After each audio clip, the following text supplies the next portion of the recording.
हाँ जी, spring board की online class में आपका स्वागत है। कल हमने मेवाड़ की हिस्ट्री शुरू की थी। मैं आज थोड़ा सा रिवीजन करवा देता हूँ आपको उसका कि कल क्या क्या पढ़ा था। फिर आज अपने नए वाला टॉपिक पढ़ लेंगे, आगे अपने टॉपिक पढ़ लेंगे।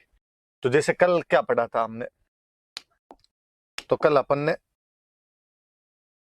गुहिल वंश के बारे में पढ़ा था, गुहिल डायनेस्टी के बारे में पढ़ा था।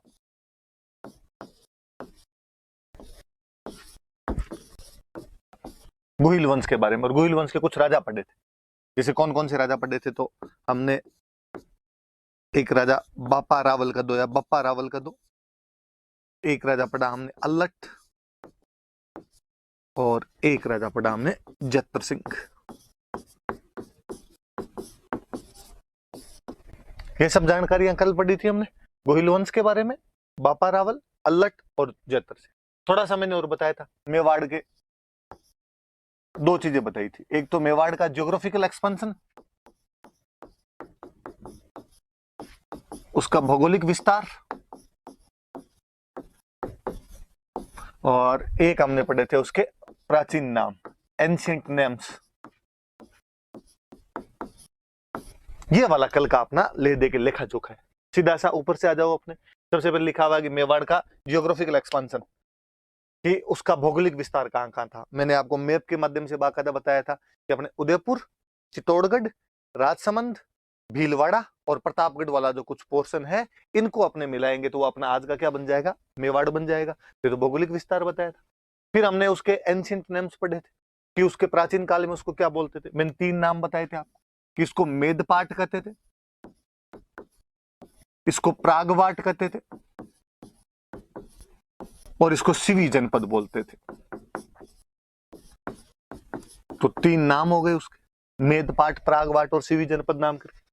फिर हमने गुहिल डायनेस्टी के बारे में पढ़ा था कि गुहिल डायनेस्टी क्या थी क्या नहीं थी, गुहिल कौन था कौन नहीं था, इसके बारे में कई जानकारियां पढ़ी।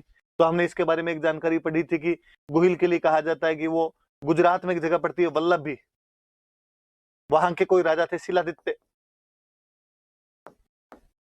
उनका बेटा था, और मम्मी का नाम था पुष्पावती। फिर हमने इसके बारे में और पढ़ा था कि चूंकि गुफा के अंदर जन्म हुआ था, ऐसी कहानियां हैं, गुफा में जन्म हुआ, गुफा को गुहा बोलते हैं, केव केव के अंदर जन्म हुआ, उसको गुहा बोलते हैं, तो गुहा से गुहिल बन गया था इसका नाम। और हमने ये भी पढ़ा कि इसका जो टाइम पीरियड रहा होगा वो 566 ईस्वी के आसपास में रहा होगा। मैंने आपको यह भी बताया था कि अपने कैसे पता चलता है कि 566 के आसपास में रहा होगा। मैंने एक अभिलेख की बातें बताई थी आपको कि सामोली अभिलेख, इसके बारे में मैंने बताया था कब का है, कि ये वास्तव में अभिलेख तो है 646 एडी का, और ये वास्तव में कोई शिलादित्य नाम करके यहाँ पे राजा हुआ था, उसका अभिलेख है। कई बातें बताई थी मैंने आपको कि इसके अंदर लिखा हुआ है कि शिलादित्य जो है वो गुहिल का 5वां वंशज है, कि पहले गुहिल हुआ था, फिर भोज हुआ था, फिर आपके नाग हुआ था, महेंद्र हुआ था, नाग हुआ था, और उनके बाद में आपके शिलादित्य हुआ था। तो उसका 5वां वंशज है, और 20-20 साल का टाइम मानते हैं, तो वो टाइम जाके आपका 566 एडी होता है। इससे पता चलता है कि गुहिल वंश उस टाइम शुरू हुआ होगा। फिर सामोली अभिलेख के बारे में हालांकि मैंने और बताया था कि अभिलेख कुछ अलग जानकारियां भी देता है। अभिलेख कहता है कि यहाँ पर एक कोई जयंतक महतर नाम का बंदा था, और उसने एक माता जी का मंदिर बनवाया था, अरण्यवासिनी माता जी का मंदिर, जिनको आजकल अपने बोलते हैं जावर माता। और फिर मैंने और बताया उसमें कि यहाँ 18 प्रकार के आपके गायक रहा करते थे, खूब सारे धनी लोग रहा करते थे। और जब अंत समय आया तो जयतक ने एक जगह पड़ती थी देवबुक, और उस देवबुक नाम के स्थान पर अग्नि के अंदर प्रवेश कर लिया था, फायर बाथ कर लिया था, एक तरीके से अग्नि में प्रवेश कर लेता है, अपने जीवन को समाप्त कर लेता है। गोहिल के बारे में हमने ये भी पढ़ा था कि ये सूर्यवंशी थे।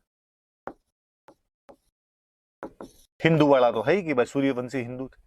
तो गुहिल के बारे में जानकारियां पढ़ी। फिर हमने पढ़ा कि इनका पहला कोई बड़ा राजा हुआ था, तो वो बड़ा राजा हुआ था बापा रावल। बापा रावल के बारे में हमने क्या क्या पढ़ा, तो इसकी बातें कर लेते हैं अपने। बापा रावल के बारे में पढ़ा कि ये कोई हरित ऋषि का शिष्य था। फिर मैंने कहानी बताई थी कि हरित ऋषि गाय चराता था, हरित ऋषि महादेव जी के भक्त थे, महादेव जी से कह के इसको मेवाड़ का राज्य मांगा इसके लिए। और ये 734 ईस्वी में इन हरित ऋषि के आशीर्वाद से 734 ईस्वी के अंदर ये आपके मान मोरी नाम के राजा को हराता है चित्तौड़ में, और मानमोरी को हराकर चित्तौड़ पर कब्जा कर लेता है, पर अपनी राजधानी ये नागदा में रखता है। और नागदा के पास में एक जगह पर थी कैलाशपुरी, और वहां पर चूंकि महादेव जी के भक्त थे इसलिए एकलिंग जी का मंदिर बनवाता है। खुद को एकलिंग जी का दीवान मानता है कि राजा मैं नहीं हूं, मैं तो उनका दीवान हूं। सोने के सिक्के चलाता है, 115 ग्रेन का सोने का सिक्का था। मुस्लिम सेना को हराते हुए गजनी तक चला गया, गजनी के राजा सलीम को हराता है, अपने भांजे को बना के आता है। हमने और पढ़ा कि एक इतिहासकार हुए CV वैद्य, हिस्टोरियन में चिंतामणि विनायक वैद्य, और वो इसकी तुलना एक फ्रेंच कमांडर से करते हैं, और उस फ्रेंच कमांडर का नाम है चार्ल्स मार्टेल। पाकिस्तान जा रहा था तो अफगानिस्तान जा रहा था, बीच में पाकिस्तान के एक शहर में रुका, उसका नाम पड़ गया, हमने कहा उसका नाम है रावलपिंडी। फिर हमने इसकी उपाधियां पढ़ी थी, कुछ हमने उपाधियां पढ़ी थी कि बापा रावल क्या क्या उपाधियां हैं। तो ये चूंकि हिंदुओं के लिए अंधकार दूर करने वाला है इसलिए इसको कह दिया भाई हिंदू सूर्य। राजाओं को एक तरीके से एग्जाम्पल सेट कर रहा था तो राजगुरु।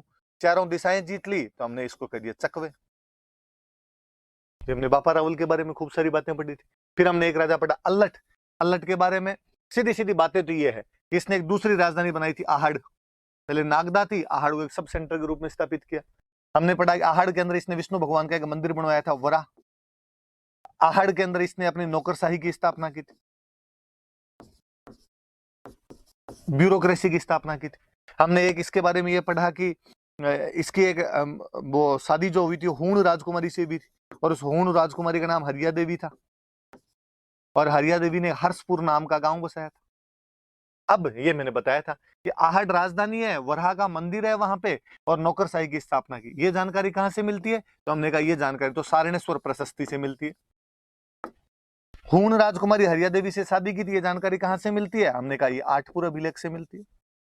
सीधी सीधी याद रखने वाली बात। फिर एक राजा आपका देख लो जैतर सिंह। जैतर सिंह के बारे में पढ़ा था। जैतर सिंह के बारे में क्या पढ़ा हमने? तो जैतर सिंह के बारे में युद्ध पढ़ा था बूताला, मैंने बताया था 1227 में हुआ था। इल्तुतमिश दिल्ली का सुल्तान था, उसके साथ हुआ था। हालांकि जैतर सिंह जीत गया था, पर जब इल्तुतमिश की सेनाएं लौट रही थी तो उन्होंने नागदा को लूट लिया था, और नागदा को लूट के उसको तहस नहस कर दिया। इसलिए नई राजधानी बनाने की जरूरत पड़ी, तो नई राजधानी इन्होंने जाके बाद में चित्तौड़ बनाई। परमारों से छीन के चित्तौड़ को राजधानी बनाई थी। इतिहासकार हुए अपने दशरथ शर्मा, उन्होंने कहा इसका जो टाइम है वो मिडिवल मेवाड़ का गोल्डन एरा है। इतिहासकार हुए अपने ओझा जी, और उन्होंने कहा कि दिल्ली में जो गुलाम वंश था उसके जितने भी सुल्तान थे गुलाम डायनेस्टी के, उनके यदि कंटेम्प्रेरी कोई हुआ था तो वो अपना जैतर सिंह हुआ था, और इसकी तारीफें उन विरोधियों ने भी की। मैंने कहा था इस युद्ध की जानकारी एक बुक में मिलती है, बुक का हमने नाम पढ़ा था हमीर मद मर्दन। मैंने कहा था यहाँ पे हमीर का मतलब है इल्तुतमिश, तो इल्तुतमिश की घमंड को तोड़ दिया। बुक किसने लिखी? मैंने बताया था जय सिंह सूरी ने। जय सिंह सूरी कौन था? हमने फिर पढ़ा था कि गुजरात में कोई जगह पड़ती है धोलका, और वहां पे सोलंकियों की एक ब्रांच थी बघेल, और बघेलों का एक राजा था वीर धवल। वीर धवल के दो मंत्री थे, एक का नाम था वस्तुपाल, एक का नाम था तेजपाल, और ये उनका आदमी था जय सिंह सूरी। और उसने एक किताब लिखी और उसमें वीर धवल की तारीफ है कि साहब वीर धवल गया और ऐसे ऐसे जाके इल्तुतमिश को उस युद्ध के अंदर हरा के आया था। हालांकि बातें ऐसी नहीं है, जैतर सिंह ने उसको हराया था, अन्य कई अभिलेखों से इसकी पुष्टि भी हो जाती है। तो कल इतनी सारी बातें हमने पढ़ी थी। आज हम आगे वाले राजा लेंगे, आगे वाली जानकारियां पढ़ेंगे क्या चीज है क्या नहीं। ये वाला आप रिवीजन वापस कर लेना, मैंने करवा दिया, आप भी पढ़ लेना। और ये हैबिट भी डालना आप कि अपनी कॉपी में एक पेज के अंदर जो पहले दिन पढ़ा हो उसको छोटे छोटे की पॉइंट्स के अंदर अपने लिख सकें, उनको याद कर सकें, ऐसा कुछ होना चाहिए। तो आपने पढ़ लिया, पढ़ गया, अब मैं इसको रिवीजन कैसे करूं, मैं इसको याद कैसे करूं? तो कॉपी का एक पन्ना लिया, उसमें खाली की पॉइंट्स लिखे। जैसे मैंने तो की पॉइंट्स लिखे खाली कि बापा रावल के बारे में, हरित ऋषि। अब शिष्य था ये नहीं लिखना, अपने को पता है शिष्य था, हरित ऋषि है। आगे सीधा 734 मान मोरी चित्तौड़ लिख लिया। आगे नागदा, कैलाशपुरी, एकलिंग जी, दीवान लिख लिया। आपकी याद रह जाएगी सारी बातें अपने आप में। ये कल वाला रिवीजन था। अब नया नेक्स्ट पढ़ते हैं अपने। आज कौन सा राजा पढ़ेंगे? तो आज अपने को रतन सिंह नाम का राजा है, इसके बारे में पढ़ेंगे। रतन सिंह का साथ में इसमें टाइम पीरियड दिया हुआ है कि 1302 से लेके 1303, 1302 से लेके 1303 तक ये राजा रहा था। एक साल के लिए राजा रहा था, 1302 से 1303 के बीच में। क्या है इसके बारे में अपने पढ़ने लायक बात? अपने वो देख लेते हैं कि अपने पास है क्या पढ़ने लिखने। तो पढ़ने वाली बात यह है कि इसके टाइम में अलाउद्दीन खिलजी ने आक्रमण किया था। ये देख लो आप, सिंपल सा कोई क्वेश्चन पूछेंगे कि अलाउद्दीन खिलजी ने जब आक्रमण किया था तब मेवाड़ का राजा कौन था? तो मेवाड़ का राजा अपने को दिख रहा है रतन सिंह था। अब वही बातें कि अलाउद्दीन खिलजी का आक्रमण कब हुआ, उस आक्रमण के क्या कारण थे, उस आक्रमण के क्या परिणाम निकले थे, क्या कॉन्सिक्वेंस हुए उसके, क्या कोजेज रहे थे, उन सब के बारे में अपने देख लेंगे कि क्या क्या बातें हैं, क्या क्या बातें नहीं। तो ये कुल मिला के आपने तो यहाँ तो इतना ही देखना है कि राजा कौन सा है, बाकी बातें मैं बता दूंगा। तो राजा तो कौन सा, तो राजा है अपना रतन सिंह। इसके बारे में, इसके टाइम की सबसे बड़ी घटना तो अलाउद्दीन खिलजी का आक्रमण। अलाउद्दीन खिलजी दिल्ली का सुल्तान है, वो आक्रमण कर रहा है। और इसके क्या क्या पढ़ने अपने को, एक तो इसके कारण पढ़ने हैं और एक इसके क्या पढ़ने अपने को, कॉन्सिक्वेंस पढ़ने। बस ये बातें इतनी देख लो अपने। अब आप आगे देखो, मैं पढ़ा मत देता हूँ, समझा दूंगा मैं आपको ढंग से। नोट्स में आपके सब लिखा हुआ होगा, वहां से आप और टेली कर लेना। अब चलो अपने पढ़ते हैं। देखो देखना इधर आप, पहले कहा आक्रमण, अटैक।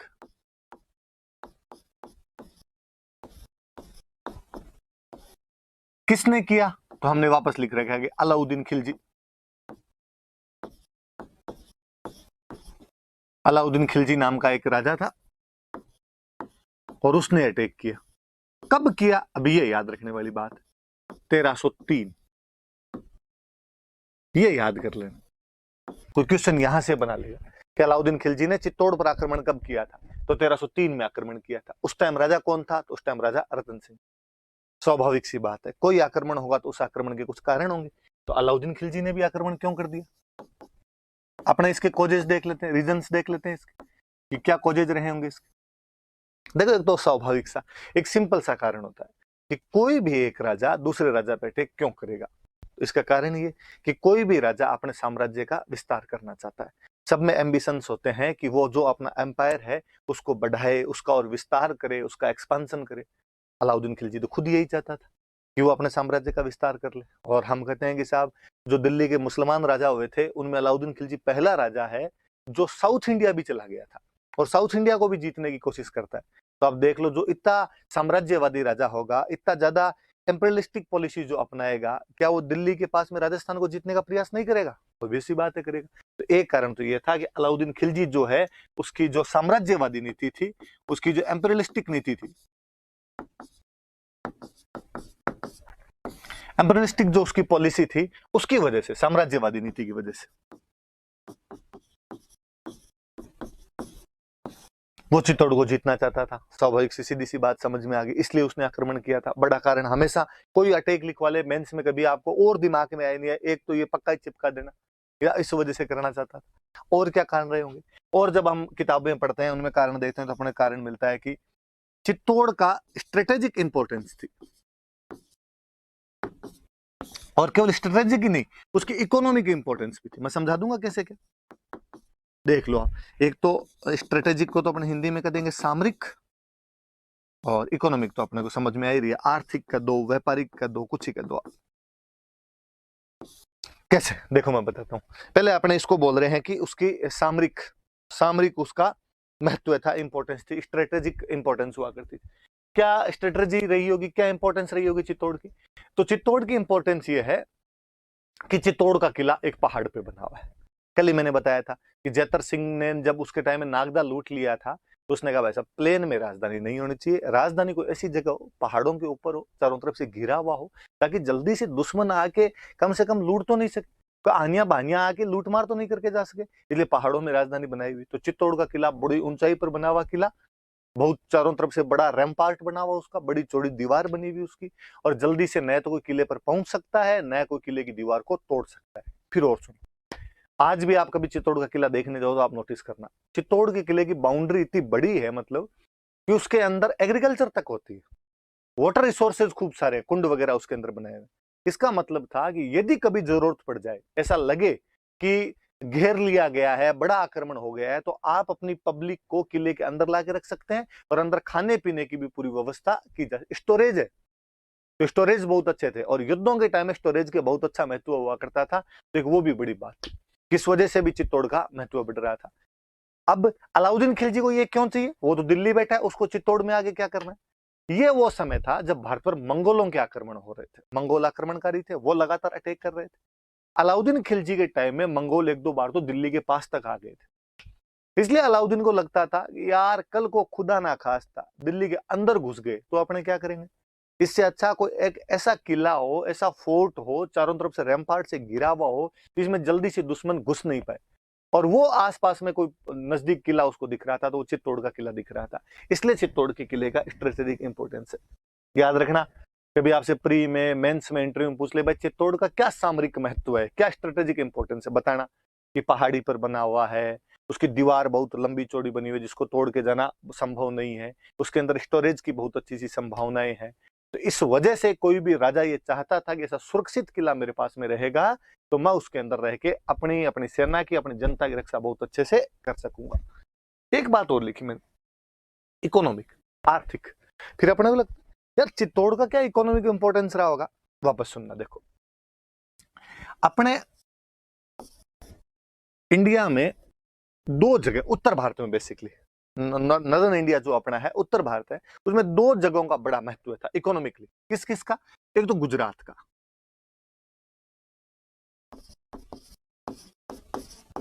गुजरात का ऊपर वाला, ये मान लो इतना वाला पोर्शन, गुजरात वाला पोर्शन। और एक जगह जो थी, ये अपना इधर वाला राजस्थान कर लो, तो एक जगह अपने राजस्थान की लगती भी मालवा। इन दो जगह का बहुत इंपॉर्टेंस हुआ करता था, एक तो गुजरात का और एक मालवा का। मालवा कहां पे आता है? एमपी, अपने मेवाड़ के टच करता हुआ जो एमपी का पोर्शन है, उसको हम मालवा बोलते हैं। कभी आपने कोई डिस्ट्रिक्ट के नाम सुने? देखो, मंदसौर, उज्जैन, रतलाम, नीमच, ये वाला जो इलाका, इसको अपने क्या बोलते हैं? मालवा। हरा भरा प्रदेश, बहुत अच्छी सी खेती होती है। जहां पर जितनी ज्यादा खेती होगी, वहां से उतना ही ज्यादा रेवेन्यू मिलेगा। जहां से जितना ज्यादा रेवेन्यू मिलेगा, वो राजा उतना ही शक्तिशाली होगा। जो राजा जितना अधिक शक्तिशाली होगा, उसके पास उतनी बड़ी सेना होगी। जिस राजा के पास जितनी बड़ी सेना होगी, वो उतना ही बड़ा साम्राज्य विस्तार कर लेगा। इसलिए दिल्ली में बैठा हुआ हर सुल्तान चाहता था कि मालवा के ऊपर कब्जा कर ले, तो मालवा में कब्जा करना जरूरी था। ठीक है, फिर गुजरात, गुजरात में पोर्ट लगता है, समुद्र का कोस्टल एरिया था। और अपने अरब यात्रियों की तरफ से, अरब जितने भी मर्चेंट आया करते थे, उनके द्वारा जो भी ट्रेड किया जाता था, वो जो सारे पोर्ट थे, वो गुजरात वाले पोर्ट थे। इसलिए जिसके पास गुजरात वाले पोर्ट रहेंगे, वो अरबों से, अरब जो मर्चेंट है, उनके साथ में व्यापार बहुत ढंग से कर पाए। फिर वो मिडेवल चल रहे हैं, मिडेवल में युद्ध ज्यादा हो रहे हैं। युद्धों में सबसे अच्छी जरूरत किसी की? तो घोड़ों की जरूरत थी, और जो अरेबिक हॉर्सेस थे, वो सबसे अच्छे माने जाते थे। इसलिए कहा, अरबी घोड़े किसके पास ज्यादा आएंगे? जिसके पास पोर्ट्स होंगे। पोर्ट्स होंगे तो ट्रेड ज्यादा अच्छा करेगा, तो घोड़े भी उधर से ज्यादा मंगवा लेगा। इसलिए कोई भी दिल्ली का राजा गुजरात पे भी कब्जा करना चाहता है। ठीक है, दो चीजें, ट्रेड के लिए गुजरात, एग्रीकल्चर के लिए मालवा, दिल्ली वालों को कब्जा करना है। लेकिन ऐसा कहते हैं कि दिल्ली से मालवा और दिल्ली से गुजरात, दोनों जगह जाने का जो रास्ता था, वो अपने चित्तौड़ के बीच से होकर जाया करता था। यदि आपको दिल्ली से गुजरात जाना है, तो भी आपको चित्तौड़ के अंदर से होकर जाना पड़ेगा। आपको दिल्ली से मालवा जाना है, तो भी चित्तौड़ की बाउंड्री से होकर जाना पड़ेगा। इसलिए अलाउद्दीन खिलजी को लगता था कि यदि मैं चित्तौड़ पे कब्जा कर लेता हूं, तो मैं गुजरात और मालवा का जो कंट्रोल है, वो बहुत ढंग से कर पाऊंगा। क्योंकि एक लफड़ा और होता था। देखो, होता क्या है कि जो पैसे वाले राजा होते गुजरात मालवा के, भाई यहाँ पे अलग राजा बनते। अब मान लो अलाउद्दीन खिलजी आया, और अलाउद्दीन खिलजी ने आके उनको हरा दिया, गुजरात के राजा को हरा दिया, मालवा के राजा को हरा दिया, और हरा के उनको कहा कि आज के बाद रे तुम टैक्स मेरे को दोगे। उनका ठीक है, साहब दे देंगे। अब अलाउद्दीन खिलजी उनको धमकियां देके, पैसे वैसे लेके, उनके पास से घोड़े वोड़े लेके यहाँ से वापस चला गया दिल्ली। और जैसे ही वो दिल्ली पहुंचा, और गुजरात और मालवा वाले राजाओं ने कहा कि हम तो आज रुपए देंगे, कल रुपए देंगे, क्योंकि तब इतना कम्युनिकेशन था नहीं, ट्रांसपोर्टेशन था नहीं। तो सब जानते थे कि यार बार बार दिल्ली से गुजरात और दिल्ली से मालवा आना इतना इजीली पॉसिबल नहीं है, और ये दोबारा आएगा, वापस जाएगा, वापस आएगा, ये इसके लिए संभव नहीं है। तो एक बार आगे लूट मार करके चला गया, अब कई साल बाद में आएगा, तब तक नहीं भेजेंगे तो नहीं भेजेंगे।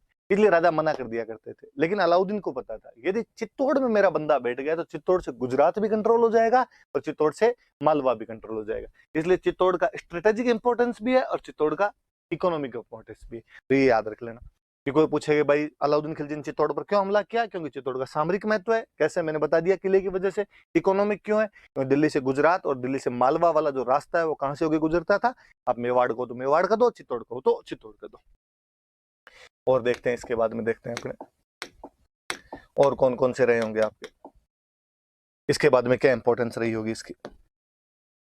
और अब देखो, मैंने एक बात बताई आपको कि दिल्ली से गुजरात जब जाते हैं, तो रास्ता अपने मेवाड़ के अंदर से होकर जाता था। 1299 के आसपास में यही अलाउद्दीन खिलजी गुजरात पर अटैक करने के लिए जा रहा है। दिल्ली से गुजरात जाएंगे तो रास्ते में क्या आएगा, मेवाड़, और मेवाड़ के अपने राजा हुआ करते थे समर सिंह। ये जो हम रतन सिंह पढ़ रहे हैं इसके पापा समर सिंह एक राजा हुआ करता था। और अब आप किसी के घर के अंदर से निकलोगे तो उससे रास्ता तो मांगना पड़ेगा। गांव में चाचा जी के खेत से निकलते तो भी रास्ता मांगना पड़ता है। और अलाउद्दीन ने समर सिंह को कहा, समर सिंह जी मेरे को यार गुजरात जाना है, आपके घर के अंदर से होके जाना है, प्लीज थोड़ा रास्ता दे दो। समर सिंह ने कहा भाई साहब रास्ता दे देंगे लेकिन टोल टैक्स लगेगा। रास्ते का कर लगता है, आप कहीं जा रहे हो तो बीच में टोल बने होते हैं, तो उसने कहा मेरी जगह से जाओगे तो आपको टोल देना पड़ेगा, रास्ते का कर देना पड़ेगा, मार्ग कर देना पड़ेगा आपको।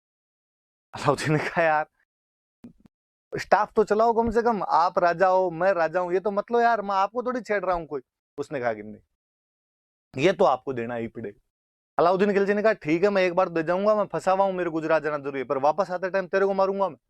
उसने कहा वापस आते टाइम किसने देखी रहे, जो करेंगे वो करेंगे, अभी तो तू एक बार दे के जा। बेचारा अलाउद्दीन खिलजी समर सिंह को टैक्स दे के गया वहां पे। समर सिंह ने गुजरात जाते समय अलाउद्दीन खिलजी से टैक्स ले लिया। अलाउद्दीन खिलजी तो गुजरात लूट लाट के वापस चला गया, और वो तो शायद इस बात को भूल भी जाता। पर होता क्या है जी, आपके जो आस पड़ोसी होते हैं वो कई घटनाओं को भूलने नहीं देते। अब जो अलाउद्दीन खिलजी के आसपास वाले थे वो अलाउद्दीन खिलजी को छेड़ते। दरबार लगा हुआ अलाउद्दीन खिलजी का, कोई सामने दरबारी बैठे।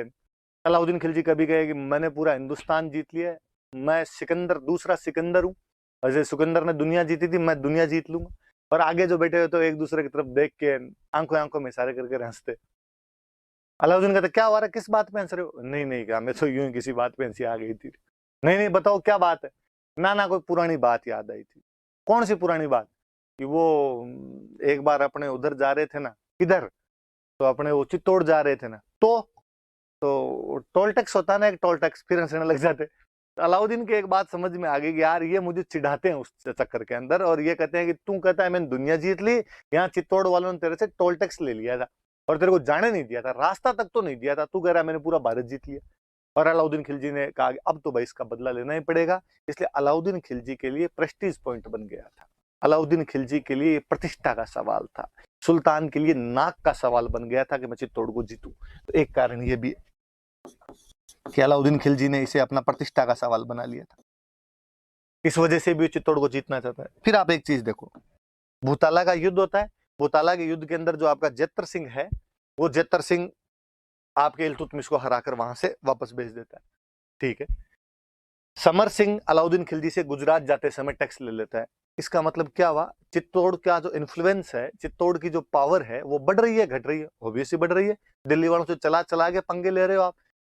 कौन राजा ये चाहेगा कि उसके नाक के ठीक नीचे किसी दूसरे राजा की और अहमियत इतनी ज्यादा बढ़ जाए, प्रभाव इन्फ्लुएंस इतना ज्यादा बढ़ जाए कि वो अपने को डिस्टर्ब करने लग जाए? और दिल्ली वालों को लगता है अरे चित्तौड़ वाले ये हमें तंग करने लग गए, इसलिए उनके इन्फ्लुएंस को कम करना जरूरी था, उनका जो प्रभाव था उसको कम करना जरूरी था। एक कारण ये भी है कि कहीं ना कहीं जो चित्तौड़ का इन्फ्लुएंस था वो बढ़ रहा था, मेवाड़ का इन्फ्लुएंस बढ़ रहा था, और उस इन्फ्लुएंस को घटाना चाहते थे। मूल कारण तो ये है आपके। क्या कारण है? तो अलाउद्दीन खिलजी की जो एम्बिशंस थे, एम्परियलिस्टिक एम्बिशन थे, वो बहुत ज्यादा बढ़े हुए थे। और क्या कारण है कि चित्तौड़ स्ट्रेटेजिकली और इकोनॉमिकली बहुत स्ट्रांग पोजीशन पे था, जहां पे बैठ के गुजरात मालवा का जो ट्रेड और एग्रीकल्चर है उसको कंट्रोल किया जा सकता है, वहां से टैक्स इजीली लिया जा सकता है, और यहाँ पे बैठ के अपनी सेना की, परिवार की, जनता की रक्षा भी थोड़ी ढंग से की जा सकती है। किला बहुत अच्छी जगह पे बना हुआ है। एक सुल्तान ने उसे प्रेस्टीज पॉइंट बना लिया था। क्यों? क्योंकि जब वो 1299 में गुजरात अटैक के लिए जा रहा था तो चित्तौड़ का राजा था समर सिंह, और समर सिंह ने उससे टैक्स ले लिया था। फिर चित्तौड़ का प्रभाव बढ़ रहा है तो उसको घटाना है। फिर एक कारण जो आप सब जानते हो, आपने अखबारों में पढ़ा होगा, आपने फिल्मों के अंदर देखा होगा, ऐसी कहानियां हैं कि जो रतन सिंह था उसकी एक रानी थी पद्मिनी, उसकी क्वीन हुआ करती थी पद्मिनी नाम करके, और वो जो रानी पद्मिनी थी वो बहुत सुंदर थी। और ऐसी अपने पास में कहीं क्यों दंतियां, कहीं कहानियां मैं और बता दूंगा। और अलाउद्दीन खिलजी उसको प्राप्त करना चाहता था, इसलिए उसने आक्रमण किया। हालांकि हमारे इतिहासकार मानते हैं कि ये बहुत गौण कारण है, मतलब आप इसको छोड़ सकते हो, आप इसको नेग्लेक्ट कर सकते हो, आप नहीं मानो तो भी चल जाए। क्योंकि अलाउद्दीन खिलजी ने पूरे भारत पर अटैक किए थे और सब जगह कोई पद्मिनियां थोड़ी थी। राजा के आक्रमण का कारण कम से कम लुगाइयां तो नहीं होती है, आक्रमण के कारण दूसरे रहे होते हैं, पर साथ में छोटा मोटा ये भी चल जाता थी। तो कभी आपसे प्री में कोई पूछ ले इनमें से कारण कौन सा था, कारण कौन सा नहीं था, तो याद रखना। मेंस में पूछ ले कि 1303 में अलाउद्दीन खिलजी ने जब हमला किया उसके कारण क्या क्या थे, तो आप सारे कारण बता देना। बता सकते हो आप सारे कारण? ये तो अलाउद्दीन खिलजी के आक्रमण के कारण 5 कारण लिखे हमने, 5 कॉजेस लिखे, ये 5 के 5 याद रखें। अब पद्मिनी की बात आई, मैं थोड़ी सी इसकी बात कर लेता हूं, फिर मैं आगे की तरफ बढ़ूंगा।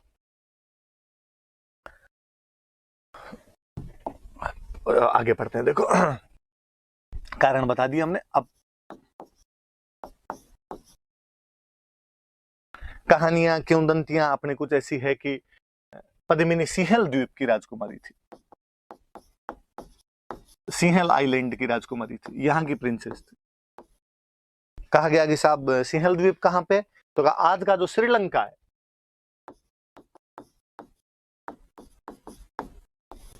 वहां की राजकुमारी थी। और यहाँ के कोई राजा थे गंधर्वसेन,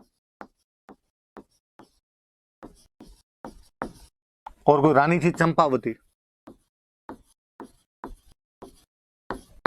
ये उनकी पुत्री थी, गंधर्वसेन और चंपावती की।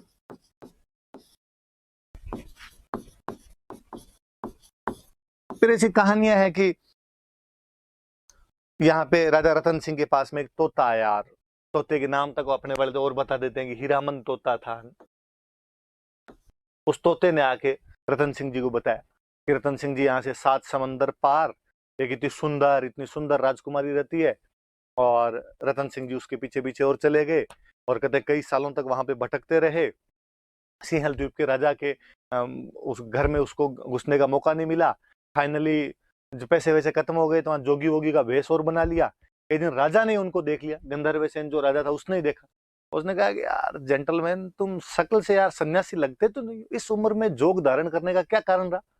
उसने कहा सर आपने एकदम सटीक पहचाना, मैं तो ऐसे ऐसे करके मेवाड़ का राजकुमार हूँ।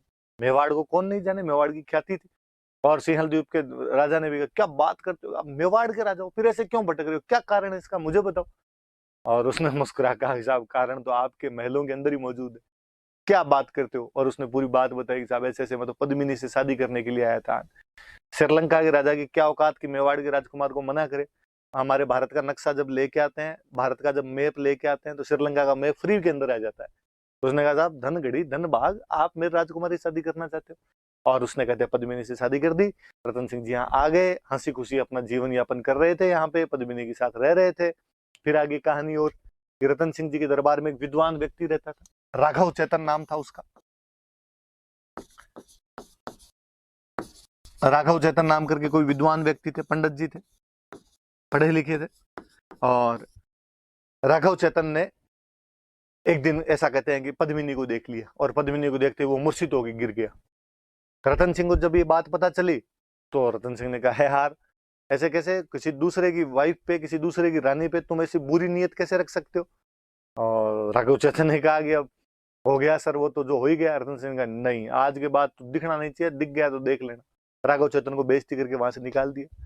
अब आपकी कोई बेइज्जती करके निकाल दी तो आप क्या करो। तो दुश्मन का दुश्मन हमेशा अच्छा दोस्त होता है। तो मेवाड़ वालों का दुश्मन कौन, खिलजी, क्योंकि उससे गुजरात जाते समय टैक्स वगैरह लिए हुए थे। राघव चेतन गया अलाउद्दीन खिलजी के पास, और अलाउद्दीन खिलजी को जाके उसने बताया, और उसने पूरी बात बताई।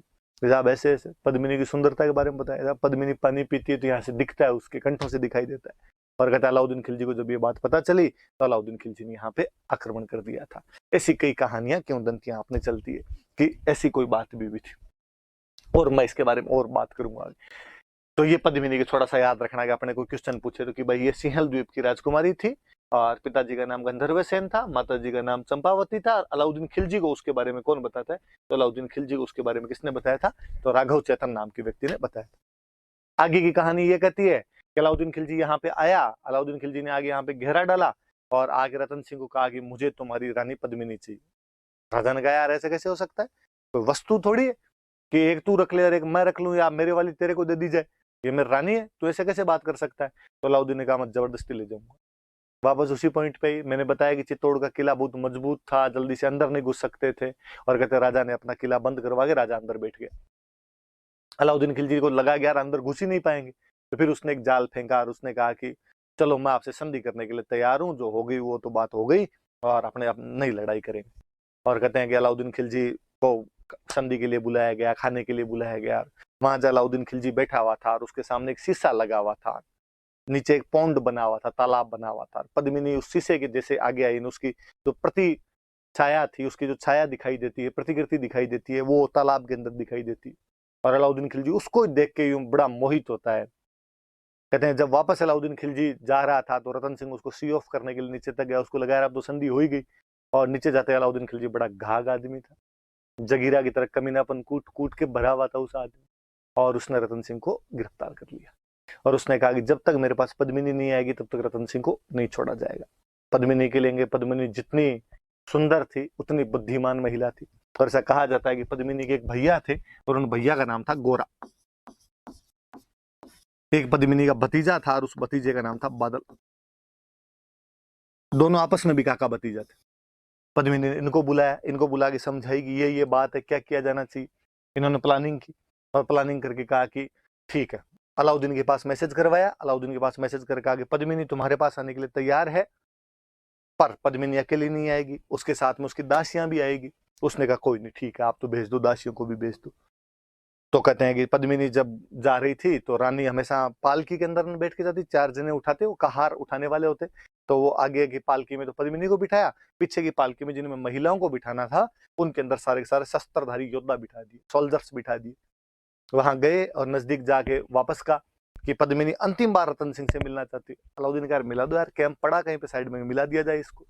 और कहते हैं कि पद्मिनी वहां जब रतन सिंह के पास पहुंचे तो पद्मिनी जितनी सुंदर थे, जितनी बुद्धिमान थे, उतनी वीर महिला और थी। और उसने आसपास जो 5-7 बॉडीगार्ड खड़े थे उनको मार दिया और रतन सिंह को लेकर वहां से भाग गई। जब तक अलाउद्दीन खिलजी को नहीं समझ में आता कि हमारे साथ में धोखा हुआ है, वो लड़ने के लिए तैयार होते। इधर गोरा और बादल अपनी सेना लेके तैयार खड़े थे। कहते हैं गोरा और बादल उनके साथ लड़ाई करते हैं। गोरा तो उस लड़ाई में काम आ जाता है, वीर गति को प्राप्त हो जाता है, शहीद हो जाता है। बादल सेना को लेके वापस आ जाता है, किले के अंदर घुस जाते हैं। अब अलाउद्दीन को बड़ा गुस्सा है। अलाउद्दीन ने कहा हाँ हाँ ठीक किया आपने, तो रतन सिंह को लेके और चले गए। और आपने कहा अब तो मैं तुम्हें मार के जाऊंगा यहाँ से। और उसने कहते 8 महीने का घेरा डाल दिया था चित्तौड़ किले के बाहर। अब जब इतना लंबा घेरा चला तो किले के अंदर का अनाज और पानी समाप्त होने लग गया था, जो स्टोरेज थे वो खत्म होने लग गए थे। अपने यहाँ पे राजपूत राजाओं में एक और बड़ा जोरदार से विशेषता हुआ करती थी कि जब भी किले का स्टोरेज खत्म हो जाए, जब भी फोर्ट का अन्न पानी समाप्त हो जाए, तो एक टर्म होती है साका। उस समय जो युद्ध किए जाते थे उन युद्धों को बोलते थे साका। अब कहा गया कि भाई अब 2 चीजें देखो। पहली बात तो ये कि ऐसा कब किया जाता, ये किले के अंदर बंद करने वाली व्यवस्था कब आती, जब ये लगता है कि दुश्मन की सेना बहुत बड़ी है, अपनी सेना कमजोर है, सीधी सीधी लड़ाई के अंदर डायरेक्ट यदि फाइट करेंगे तो उसके अंदर जीत नहीं पाएंगे। तो होता यह था कि दिल्ली वालों की फौज आ जाती थी 30,000 की, और इधर किले के अंदर कितने फौजी है, इधर फौजी बैठे 3,000 5,000 ऐसे फौजी बैठे। लगता है यार नहीं पार पड़ेगी, किले के गेट करो बंद, कितने दिन तक बाहर बैठे रहेंगे, जाना ही पड़ेगा। और ज्यादातर मामलों में होता था कि बाहर वाला बाहर से चला ही जाता। तो दिल्ली छोड़ के चित्तौड़ में रहना कई दिनों तक संभव नहीं हो पाएगा। आप अपनी कैपिटल को छोड़ के ज्यादा दिन तक दूर नहीं रह सकते। पर कई बार ऐसा होता कि अगला रह जाता, अगले की पार पड़ जाती। अलाउद्दीन खिलजी 8 महीने रह गया। अब क्या किया जाए, तो अब का किले का तो पानी भी खत्म हो गया, किले का तो अनाज भी खत्म हो गया, भूखे मरेंगे। तो भूखे मरेंगे इससे अच्छा लड़के मतलब, तो लड़के मरेंगे तो अपने तो 3,000 है, सामने वाले 30,000 बैठे हैं, तो अपने तो मर जाएंगे, और अपने मर जाएंगे तो महिलाओं को और बच्चों को ये सब उठा के ले जाएंगे। का तो इसका एक तरीका किया जाए, अब अपने तो मरेंगे, परिवार की रक्षा के लिए क्या किया जाए, महिलाओं की रक्षा के लिए क्या किया जाए। तो जो महिलाएं हुआ करती थी वो खुद ही कहती तुम हमारी चिंता मत करो, हम जोहर कर लेंगे। एक टाइम है, वापस सुनना, जोहर क्या होगा साहब जोहर के अंदर। तो महिलाएं जितनी भी हुआ करती थी वो अग्नि जलाती, और अग्नि के अंदर महिलाएं बैठ जाया करती थी, अपनी जीवन लीला समाप्त कर लिया करती थी, ताकि वो जो सोल्जर है उनको परिवार की कोई चिंता नहीं रहे। अब वो लड़े मरे, और अब वो जो सोल्जर होते थे, जब परिवार समाप्ति हो गया तो बंदे में और गुस्सा होता था, वैसे ही दुश्मन के खिलाफ लड़ने का गुस्सा हुआ करता था। अब वो केसरिये कपड़े पहनते और केसरी कपड़े पहन के बाहर लड़ने के लिए जाते। अब उनके जीवन का एकमात्र उद्देश्य अधिकाधिक संख्या में दुश्मन को मारना था, ज्यादा से ज्यादा, जितने ज्यादा हो सके उतने दुश्मन को मारना था। और मुंड पे टूट के पड़ता और वहां पे लड़ते हुए वीरगति को प्राप्त हो जाया करते थे। क्योंकि केसरिये कपड़े पहन के जाते थे इसलिए उस टाइम को बोलते थे केसरिया। तो 2 चीजें हो गई, एक तो हो गया जोहर और एक हो गया केसरिया। और इन दोनों की जो कंबाइंड फॉर्म होती थी उस कंबाइंड फॉर्म को बोलते थे साका। तो याद रखना, कभी कोई पूछ ले कि साके में 2 चीजें क्या क्या होती है, तो एक तो होता है जोहर, एक होता है केसरिया। अब अगला सवाल पूछेगा, जोहर कौन करता है, केसरिया कौन करता है? तो जोहर किया जाता है महिलाओं के द्वारा, फीमेल, और केसरिया किया जाता है पुरुषों के द्वारा। और इन दोनों को मिला के क्या बोलते हैं? तो यहाँ पे जोहर किसने किया होगा? तो महिला कौन? तो रानी पद्मिनी। तो कहते हैं रानी पद्मिनी ने अपनी 1600 अन्य रानियों के साथ में, 1600 अन्य महिलाओं के साथ में जोहर किया था। केसरिया किसने किया? तो केसरिया करने वाले रतन सिंह, राजा रतन सिंह और उनके सेनापति, क्योंकि गोरान तो पहले शहीद हो गए थे, तो ये बादल अनजीते लोग बचे हुए थे, इन सब ने मिलकर बाद में केसरिया कर लिया। कई कहानियों में आता है कि नहीं, गोरा भी वापस आ गया था और गोरा बादल साथ में लड़ते हुए शहीद हुए थे, पर कुल मिला के सारे अलाउद्दीन खिलजी वाली उस लड़ाई के अंदर ही काम आ गए थे, उसके अंदर शहीद हो गए थे। तो ये चीज याद रखना। अब इसके लिए कहते हैं कि ये जो पद्मिनी और रतन सिंह वाला जो हुआ था, ये चित्तौड़ का पहला साका है। पहली बार चित्तौड़ के अंदर ये वाली जो प्रक्रिया, फायर बाथ वाली जो जोहर वाली प्रक्रिया थी, साके वाली जो प्रक्रिया थी, ये पहली बार इसी टाइम अपनाई गई थी। कब हुआ? तो बाकायदा तारीख है 25 अगस्त 1303। ये याद रख लेना आपने कि चित्तौड़ का पहला साका कब हुआ? तो 25 अगस्त 1303 को हुआ था। किसने किया? तो रानी पद्मिनी के नेतृत्व में जोहर हुआ, रतन सिंह और गोरा बादल के नेतृत्व में केसरिया हुआ। इसको मिला के क्या बोलते हैं? साका बोलते हैं। अलाउद्दीन खिलजी जीत गया, लेकिन अलाउद्दीन खिलजी के सैनिक बहुत ज्यादा मरे। उसने किले पे कब्जा किया और किले पे कब्जा कर उसको लगा अब तो मैं पद्मिनी को उठा ही ले जाऊंगा, लेकिन अंदर आगे देखा कि महिलाएं तो पहले ही सब की सब अपने आप को अग्नि के अंदर झोंक चुकी थी, किले में केवल राख थी, किले में कुछ ही नहीं मिला, और बौखलाया हुआ था अलाउद्दीन खिलजी। और उसने कहा कि जितने निर्दोष लोग बैठे हुए भाई, लड़ाई करने कौन जाएंगे? सैनिक। बाकी सामान्य किसान मजदूर, वो तो बेचारा अपने घर के अंदर बैठा हुआ था। उसने कहा सबको बाहर निकाला जाए। सबको बाहर निकाला गया और वहां पे लोगों का नरसंहार किया गया, मैसेकर किया गया वहां पे, बहुत भयंकर वाला। 30,000 लोग कटवाए थे, कहते हैं अलाउद्दीन खिलजी। 30,000 लोगों का मैसेकर किया गया था वहां पे, कत्लेआम कर दिया गया, नरसंहार कर दिया गया। गुस्सा आया हुआ था उसको, और उसने कहा कि अब चित्तौड़ मेरा है, अब उसको तो वापस जाना है, तो अब चित्तौड़ का क्या करेंगे? उसने कहा आज के बाद मेरा बेटा चित्तौड़ के अंदर रहेगा, और बेटे का नाम था खिजर खान। ये याद रखना। और उसके बेटे का नाम खिजर खान था, इसलिए कहा कि अब चित्तौड़ को मैंने बर्बाद कर दिया, लेकिन खिजर खान यहाँ पे रहेगा और खिजर खान इस चित्तौड़ को वापस आबाद करेगा। खिजर खान आबाद करेगा, इसलिए इसका नाम बदलकर उसने किया खिजराबाद। ये याद रख लेना कि अलाउद्दीन खिलजी ने चित्तौड़ का नाम बदलकर क्या कर दिया था? तो अलाउद्दीन खिलजी ने चित्तौड़ का नाम बदलकर क्या कर दिया था? खिजराबाद कर दिया था। एविडेंस है कोई अपने पास में? हाँ, अपने पास में एविडेंस भी मिलता है। 1325 के आसपास की एक अभिलेख मिला है, एक इंस्क्रिप्शन मिला है। चित्तौड़ के अंदर एक दरगाह है, दाहिबी पीर की दरगाह। दरगाह तो समझते हो, मुस्लिम जो संत वगैरह हुआ करते थे, पीर मतलब संत हो गए, उनका जो पूजा का स्थान होता, उनका जो रहने का स्थान होता था, उसको दरगाह बोलते थे। एक दाहिबी पीर की दरगाह है, और वहां का एक इंस्क्रिप्शन मिला है। मुस्लिमों के इंस्क्रिप्शन होते तो वो ज्यादातर पर्शियन लैंग्वेज में होते, फारसी में होते। तो एक पर्शियन इंस्क्रिप्शन मिला है, और उसके अंदर चित्तौड़ का नाम अपने को खिजराबाद मिलता है। तो खिजर खान को दे के गया, इसलिए उसने चित्तौड़ का नाम बदलकर क्या कर दिया था? खिजराबाद उसने नाम कर दिया था। तो इस साके वाली बात, ये सब बातें याद रखना। अब यहाँ पे खिजर खान रहता है, कई साल तक खिजर खान रहता है। 1303 के आसपास देके चला गया था, और लगभग 1312 के आसपास तक, 9 साल के आसपास तक, या 9-10 साल तक यहाँ पे खिजर खान ने शासन किया था उसका। अब जब इतने साल तक रहेगा, कुछ ना कुछ वो भी काम करवाएगा। तो खिजर खान ने कई काम करवाए थे, ये वापस देख लेना थोड़ी सी बातें आप, साके वाली ये सब चीजें समझ लेना। हालांकि आपके नोट्स में लिखी हुई है, वहां पर और पल्ले पड़ जाएगी, लेकिन फिर भी याद रखना साका क्या होता है, कैसे किया गया था। मैंने कहानी आपको बता दी। अब जब खिजर खान यहाँ रहा, तो खिजर खान ने क्या क्या किया वो देखते हैं अपने। देखो, खिजर खान को देके चले गए साहब, और नाम क्या कर गए इसका? खिजराबाद। और ये जानकारी अपने को कहां पे मिलती है? तो दाहिबी पीर की दरगाह।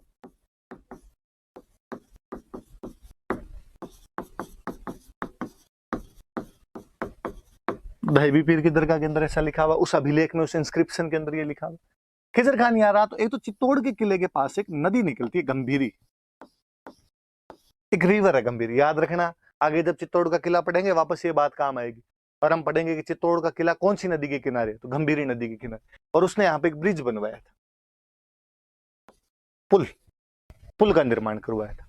फिर जैसे हिंदुओं में होता था कि कोई व्यक्ति की मृत्यु हो जाती तो उसकी याद में छतरियां बनाते थे, कैनोपीज बनवाया करते थे। वैसे ही मुस्लिम जो हुआ करते थे, वो किसी की मृत्यु हो जाती तो वहां पे जो टॉम बनवाते, मकबरे बनवाया करते थे। तो खिजर खान ने भी यहाँ पर एक मकबरा बनवाया था, टॉम बनवाया था,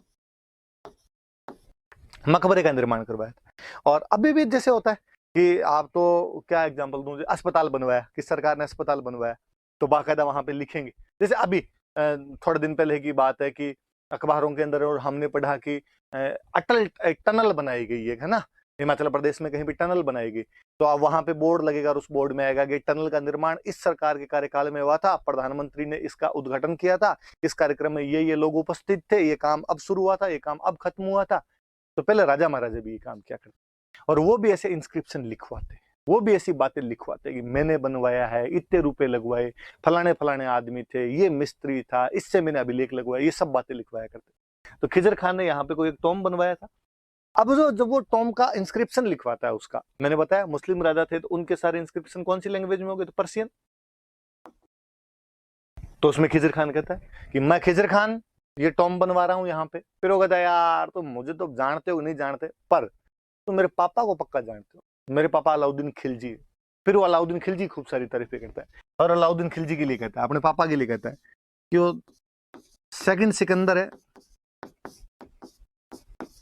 अलेक्जेंडर द ग्रेट जो हुआ था, जिस प्रकार उसने दुनिया जीती थी वैसे मेरे पापा दुनिया जीत लेंगे। सिकंदर सानी है, सानी का मतलब होता है सेकंड, दूसरा। फिर वो और कहता है कि मेरे जो पापा है वो शेडो ऑफ गॉड है, ईश्वर की छाया है, हल्के में मतलब लेना भाई साहब। फिर वो और कहता है मेरे जो पापा है वो पूरी दुनिया की रक्षा करते हैं, डिफेंडर है, पूरी दुनिया के प्रोटेक्टर है। अब आपसे कोई पूछ ले कि राजस्थान पे कौन से एक इंस्क्रिप्शन से, कौन से स्थान के इंस्क्रिप्शन से अलाउद्दीन खिलजी को second Sikandar, shadow of God या डिवाइन शेडो और प्रोटेक्टर ऑफ वर्ल्ड कहा गया, डिफेंडर ऑफ वर्ल्ड कहा गया, तो याद रखना चित्तौड़ में का भी लेख। अब अपने दिमाग में सब, चित्तौड़ में तो अलाउद्दीन खिलजी मरवा गया था लोगों को, चित्तौड़ में तो 30,000 बेकसूरों को कटवा के चला गया था, वहां पर उसके बारे में अभिलेख क्यों होगा? चित्तौड़ वाले राजाओं से तो उसकी बनती नहीं थी।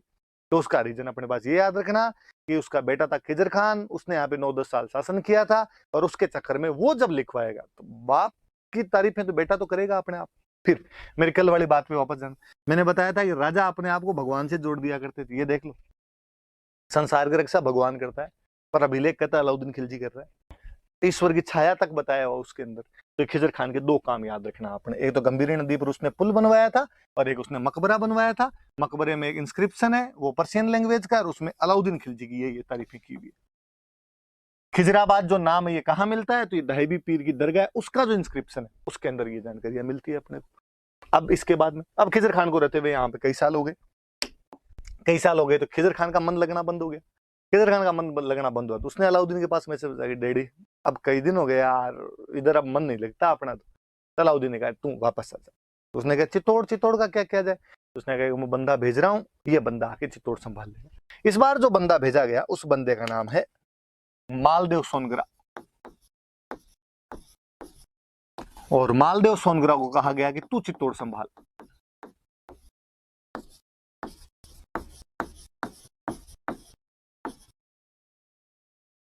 इसको भेज दिया। मालदेव सोनग्रा के यूं बड़ी बड़ी मूछें और दाढ़ी थी, इसलिए इसका नाम पड़ गया मुछड़ा मालदेव, मूछों वाला मालदेव कहने लगे इसको। अब बात है ये कौन है, मालदेव सोनग्रा कौन? मैं थोड़ा आगे पढ़ाऊंगा आपको तब आपके दिमाग में आ जाएगा, या आपने कभी सुना होगा तो आ जाएगा। मैं थोड़ा सा बता देता हूँ। यहाँ अलाउद्दीन खिलजी ने जैसे 1303 में चित्तौड़ पर अटैक किया था, वैसे 1311 में वो जालोर पर अटैक करता है। और जालोर में एक राजा हुआ करता था कानड़ देव सोनग्रा। ये सोनग्रा चौहान होते हैं भाई, कानड़ देव सोनग्रा। और इसका बेटा था वीरम देव सोनग्रा। ये दोनों लड़ते हैं और लड़ते हुए वो इनको भी दोनों बाप बेटों को साका करना पड़ता है। यहाँ पर भी 1311 में जालोर के अंदर साका होता है और ये सब लड़ते हुए मारे जाते हैं। कहते मालदेव सोनग्रा उसके अंदर जिंदा बच जाता है। ये कानड़ देव सोनग्रा का भाई था, इसका ब्रदर था। कोई तो कहते हैं जिंदा बच जाता है, कोई कहते हैं कि नहीं कानड़ देव ने उसको पहले से ही बाहर निकाल दिया था। अब जालोर पे अलाउद्दीन खिलजी ने कब्जा कर लिया, पर मालदेव सोनग्रा बिगाड़ करे। वो अब जो अपनी छोटी मोटी जो भी आर्मी उसने बना रखी वो आए, अटैक करे, अलाउद्दीन खिलजी की सेना को नुकसान पहुंचाए। फाइनली एक दिन अलाउद्दीन खिलजी की सेना ने उसको पकड़ लिया, गिरफ्तार करके दिल्ली ले गए। उसने कहा क्या चाहिए, तू क्यों डिस्टर्ब करता है हमें। उसने कहा यार हमारा राज्य जालोर था, तुमने हमारा राज्य छीन लिया।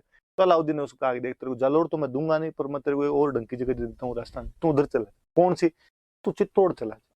तो खिजर खान के बाद में अलाउद्दीन खिलजी ने चित्तौड़ किसी को दिया था, तो वो आदमी कौन था? तो मालदेव सोनग्रा। याद रह जाएगी बात। उसके बाद ये मालदेव सोनग्रा को दे दिया गया था। तो वो जो 1303 वाला आक्रमण था उसके प्रभाव ये है, उसके कारण ये है कि 1303 में आक्रमण किसने किया? अलाउद्दीन खिलजी ने। कारण क्या क्या थे? तो कारण मैंने बता दिए। अलाउद्दीन खिलजी की इंपीरियलिस्टिक पॉलिसी है, चित्तौड़ का स्ट्रेटेजिक और इकोनॉमिक इंपॉर्टेंस है, चित्तौड़ का इन्फ्लुएंस बढ़ रहा है। समर सिंह ने गुजरात जाते टाइम अलाउद्दीन खिलजी से टैक्स ले लिया, इसलिए अलाउद्दीन खिलजी के लिए प्रेस्टीज पॉइंट है। और अलाउद्दीन खिलजी कहीं ना कहीं रानी पद्मिनी को भी प्राप्त करना चाहता है। मैंने रानी पद्मिनी के बारे में आपको बताया कि वो सिंहल द्वीप की राजकुमारी मानी जाती है, गंधर्व सेन और चंपावती की पुत्री मानी जाती है। राघव चैतन्य ने उसके बारे में अलाउद्दीन खिलजी को जाके बताया था। अलाउद्दीन ने आक्रमण किया तो यहाँ पर अपने साका हुआ 1303 में 25 अगस्त को साका हुआ। ताकि फिर मैंने बताया दो बातें होती थी, एक होता था जौहर, एक होता था केसरिया। महिलाएं जौहर करती थी तो पद्मिनी, न केवल पद्मिनी बल्कि 1600 रानियों ने उसके साथ में जौहर किया। और रतन सिंह और गोरा और बादल उसके सेनापति थे, उनके नेतृत्व में यहाँ पर क्या कर लिया गया? केसरिया कर लिया गया था उनके नेतृत्व में यहाँ पे। और अलाउद्दीन खिलजी ने जब देखा कि अंदर कुछ ही नहीं मिला उसको, तो उसने 30,000 लोग कटवा दिए थे, चित्तौड़ पे कब्जा कर लिया था। नाम बदल के खिजर खान को दिया, इसलिए नाम बदल के खिजराबाद कर दिया। खिजर खान ने गंभीरी पर पुल बनवाया, एक मकबरा बनवाया। मकबरे के अंदर जो अभिलेख है उसमें अलाउद्दीन खिलजी की तारीफें की हुई। वहां पर चित्तौड़ में 1325 का दाहिबी पीर का अभिलेख और है, अलग एक फारसी का अभिलेख है, उसमें चित्तौड़ का नाम अपने को खिजराबाद मिलता है। खिजर खान के बाद में ये मालदेव सोनग्रा को दे दिया था। मालदेव सोनग्रा की बड़ी बड़ी मुछें थी, इसलिए उसका नाम क्या मिल जाता है? मुछड़ा मालदेव मिल जाता है। ये तमाम बातें हमने पढ़ी। और इसके बाद थोड़ी सी आगे और चलते हैं अपने। तो ये सारी जानकारियां 1303 वाले। अब अपने को जानकारियां मिलती कहां से? तो एक तो अलाउद्दीन खिलजी का एक कोर्ट स्कॉलर है, उसका एक दरबारी इतिहासकार है, उसके कोर्ट में एक स्कॉलर रहता था, आप सबने नाम सुना होगा, अमीर खुसरो। अमीर खुसरो नाम करके स्कॉलर हुआ है, एक विद्वान व्यक्ति हुआ है, उसके दरबार के अंदर रहा करता था। चित्तौड़ वाले हमले में साथ में था, मतलब आंखों देखा वर्णन है, लाइव कमेंट्री की इस बंदे ने। और इस बंदे ने एक किताब लिखी, खजाइन उल फुतूह है। खूब सारी किताबें, आप जब मिडाइवल पढ़ोगे तो और कई सारी किताबों के बारे में पढ़ेंगे, पर इसकी किताब है खजाइन उल फुतूह है, या उसका एक नाम और है तारीख अलाई। देखो तारीख का मतलब होता है हिस्ट्री, अलाई का मतलब होता है अलाउद्दीन। तो तारीख अलाई मतलब अलाउद्दीन का इतिहास लिखा हुआ, अलाउद्दीन की हिस्ट्री लिखी हुई। और इसके अंदर वो इस आक्रमण के वर्णन करता है। ये 30,000 लोग कटवा दिए, ये खुद अलाउद्दीन का एक इतिहासकार है, वो लिख रहा है।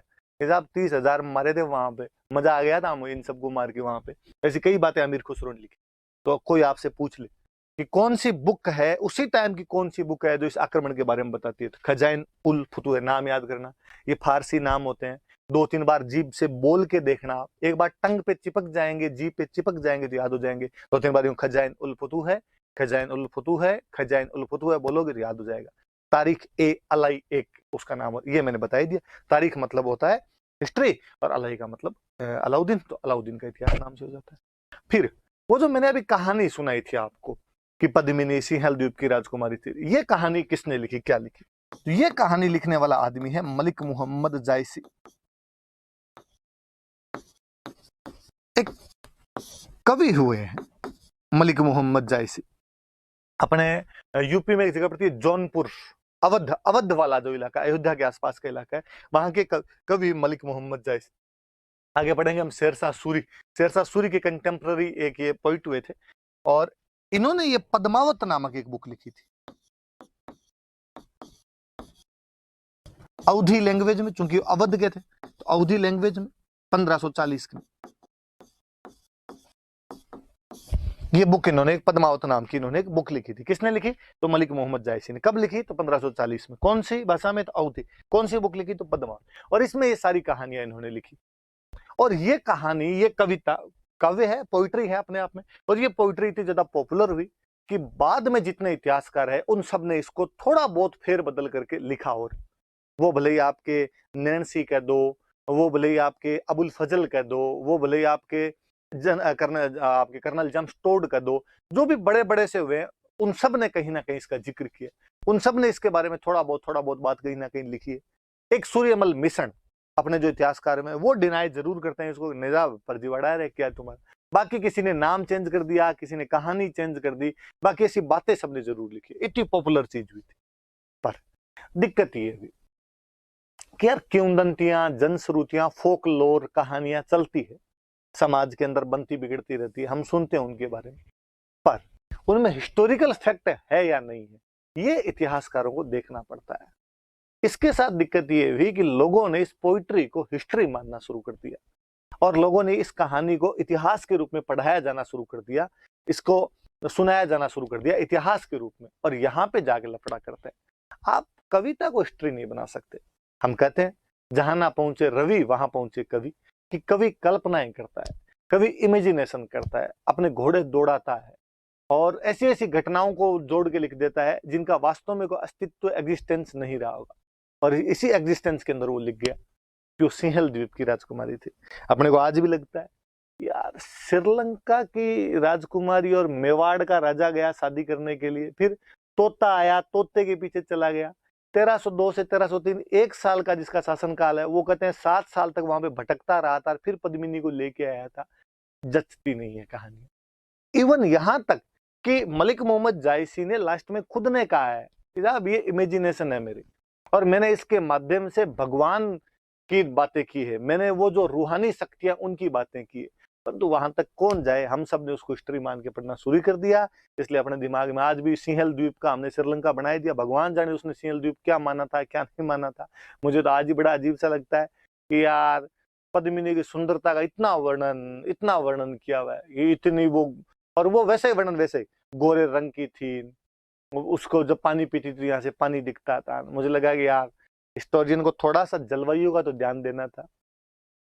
साउथ में भी सुदूर श्रीलंका, वहां के लोग कैसे होते हैं हमने देखे नहीं, सारे क्रिकेट प्लेयर देखे हुए, उनका रंग अपने को देखा हुआ है, और तुम कहते हो कि वहां की एक राजकुमारी इतनी सुंदर आ गई थी। तो ये तो मूर्ख बनाने वाली सी बात हो जाती। परंतु है अपने पब्लिक में तो वही है, डोमेन के पब्लिक डोमेन में तो वही बातें हैं, वो बातें हैं तो हम सुनते भी हैं, पढ़ते भी हैं, वैसी बातें भी करते हैं। परंतु अपने याद रखना, मलिक मोहम्मद जायसी हिंदी लिटरेचर का सब्जेक्ट हो सकता है, मलिक मोहम्मद जायसी हिस्ट्री का सब्जेक्ट नहीं हो सकता। पद्मावत जो है वो एक पोइट्री है, बहुत अच्छी अवधी भाषा की पोइट्री है, उसमें नो डाउट, कोई उसमें संदेह, उसमें शक शुबा करने की आवश्यकता नहीं। परंतु आप कहोगे इसको इतिहास के रूप में पढ़ा जाना चाहिए, तो थोड़ी सी बात अजीब सी लगती है। और फिर एक दिक्कत और भी, इन्होंने मलिक मोहम्मद जायसी वाली बात को इतना ज्यादा उठा के रख दिया कि अपने जो लोकल चीजें थी उनको भुला दिया गया।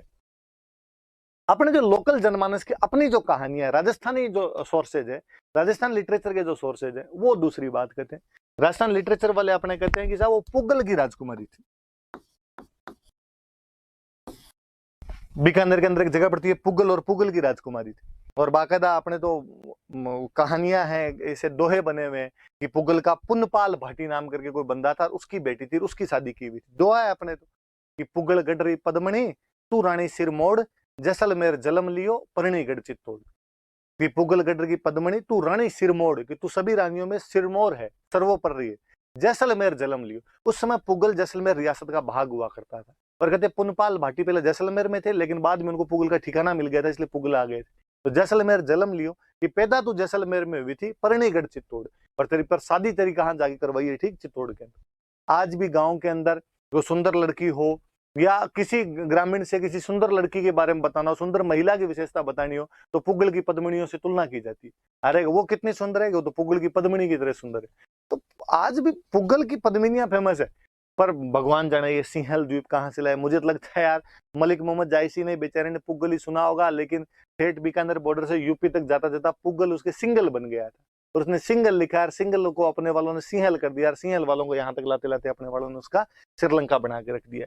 तो ये ऐसे बातें जोड़ दी गई, बाकी सच्चाई वाली ज्यादा बातें है नहीं। ज्यादातर ने स्वीकार किया, किसने स्वीकार नहीं किया तो आपने ध्यान रख लेना कि सूर्यमल मिश्र ने स्वीकार नहीं किया। अपने बूंदी के हिस्टोरियन हुए और पढ़ेंगे इनके बारे में आगे अपने। और अब देखो एक और अपनी बुक्स है ना, कई बार है ना इनको मिश्रण लिख देती है, तो भाई ये मिश्रण नहीं है, ये मिश्रण है, सूर्यमल मिश्रण। तो ये सारी बातें आप याद रख लेना कि क्या क्या चीजें हैं, क्या क्या नहीं है। और पढ़ेंगे हम आगे, जैसे जैसे बातें आएगी कई, तो इनके बारे में और चलती रहेगी चर्चाएं। पर अभी रतन सिंह के बारे में इतनी सब बातें आप याद रखना। चलो अब आगे पढ़ते हैं, आगे क्या है। ये तो रतन सिंह की बात है सारी। ये पद्मिनी का आप फोटो देखना चाहो तो देख लो। ये जौहर का सीन बताया हुआ है कि जौहर के अंदर पद्मिनी बैठे हैं अग्नि की ज्वालाओं के अंदर, और 25 अगस्त 1303 का ये जौहर था। चित्तौड़ का पहला जौहर है ये, चित्तौड़ का पहला साका है ये। मैंने बता दिया आपको जौहर वगैरह क्या होता है, वो सब चीजें आप देख ही लेना। अब अगला अगला राजा जाओ, देखो हमीर, हमीर के बारे में बताया हुआ। मैं बताता हूँ, देखो क्या है, क्या पढ़ना है हमें, हमीर के बारे में पढ़ना है क्या, वो भी देखो, देखते हैं अपने क्या क्या चीजें दे रखी है कि अपने को है क्या क्या पढ़ना। एक तो उसके विक्ट्री कैंपेन पढ़ने, और क्या पढ़ना है, और अपने को उसके टाइटल्स पढ़ने, दो ही चीजें दे रखी है अपने को इसमें। तो ये ना, ये एक दिमाग में हमेशा रहना चाहिए, कोई भी टॉपिक पढ़ो, कोई भी राजा पढ़ो, कि वास्तव में इसमें पढ़ना है क्या चीज, क्या क्या काम की है। तो दो चीजें काम की है कि भाई एक तो उसके विक्ट्री कैंपेन देखने, एक उसके टाइटल्स देखने। अब अपने देख लेंगे, विक्ट्री कैंपेन देख लेंगे, टाइटल्स देख लेंगे इसके कौन कौन से। तो अपने देखते हैं, देखो हमीर के बारे में, कौन था हमीर, क्या था, सुन वापस सुनना। अब मैं थोड़ा वापस पीछे जाके बताता हूं आपको, देखो गौर करना मेरी इस बात पे। गुहिल, गुहिल की पीढ़ी के अंदर हुए बप्पा या बापा, इसी पीढ़ी में चलते चलते एक राजा आया रण सिंह, या उसका एक नाम और मिलता है कर्ण सिंह। ध्यान देना इस बात पे, रण सिंह या कर्ण सिंह। इसके दो बेटे हुए, एक का नाम था गुश्याम सिंह, एक का नाम था राहप।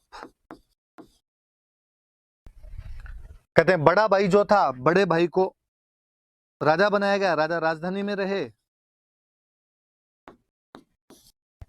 तो उसे चित्तौड़ दे दिया गया। छोटे भाइयों को गांव दिया करते थे, उन गांव को बोलते थे ठिकाना, और इसको एक ठिकाना दिया गया, और वो ठिकाना था सिसोदा। राजसमंद के अंदर एक जगह पड़ती है सिसोदा। और यहां के बाद में क्लियर डिवाइडेशन दिखाई दिया कि जो बड़े भाई जो राजा बनेंगे वो अपने नाम के आगे की टाइटल लगाएंगे रावल, और ये जो छोटे भाई होंगे ये अपने नाम के आगे की टाइटल लगाएंगे, वो टाइटल होगा राणा।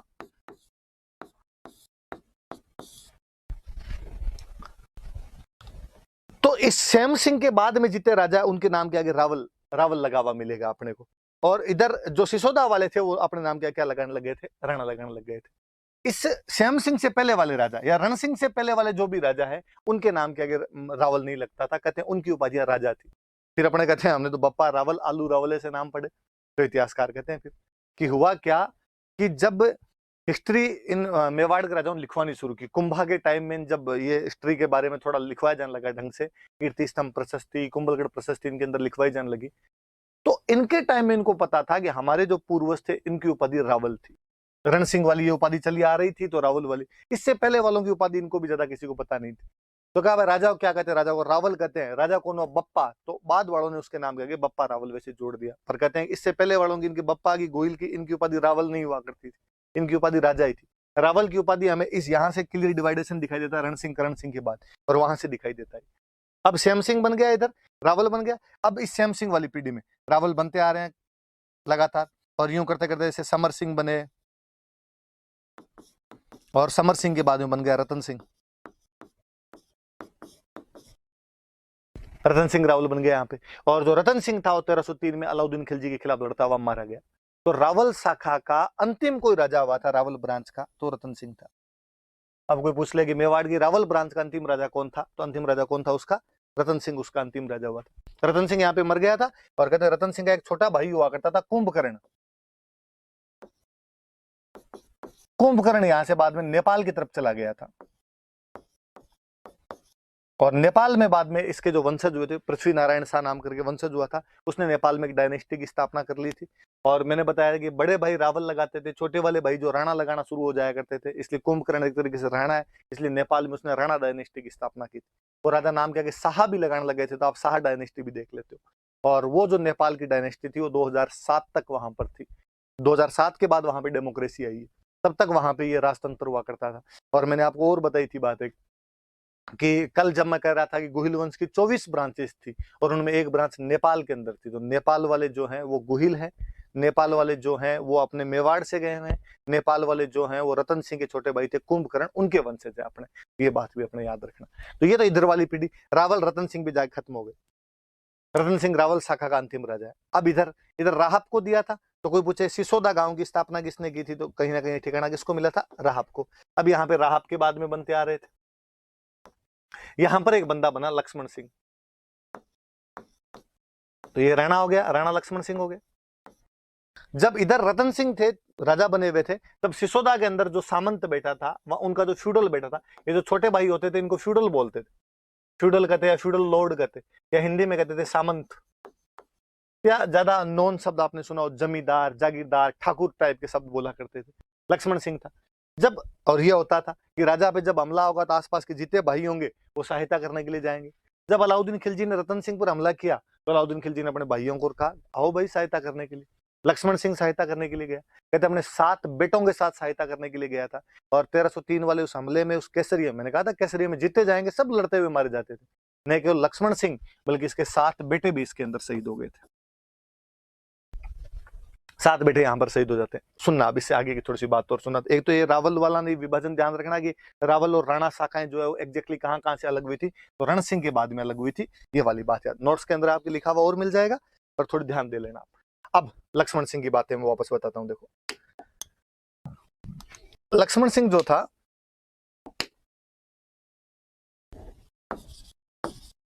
सात बेटों के साथ युद्ध लड़ता हुआ शहीद हो गया था। लक्ष्मण सिंह का एक बेटा था, 7 जो शहीद हुए थे उनमें एक बेटा था अरि सिंह, और जो इसका बेटा एक बच्चा था जो बाद में सिसोदा को संभालता है, उसका नाम था अजय सिंह।